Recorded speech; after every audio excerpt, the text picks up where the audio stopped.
Flat reach ஆகிட்டோம். உண்மையிலேயே super nice sir. கண்டிப்பாக நல்ல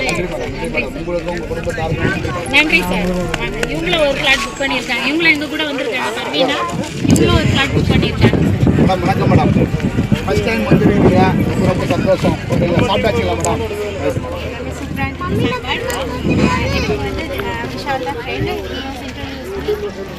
ஜஸ்ட் இன்னைக்கு வரும்போது சைட் மட்டும் தான் பார்க்க வந்தேன். நேற்று நைட் வரையும் ஒரு மார்னிங் வரையும் அங்கே போகிறேன் அப்படிலாம் எதுவுமே ஐடியா இல்லை. காரில் உட்காந்து தான் யோசித்தேன். நான் பேசி பார்க்கலாம், பண்ணால் நல்லாயிருக்குமான்னு விஷால் சார் வந்து இப்படி பண்ணு பார்த்துக்கலாம் அப்படின்னாரு. ஸோ ஒரு ப்ராடக்ட் புக் பண்ணிட்டேன். அல்ஹம்துலில்லாஹ் இன்ஷா அல்லாஹ்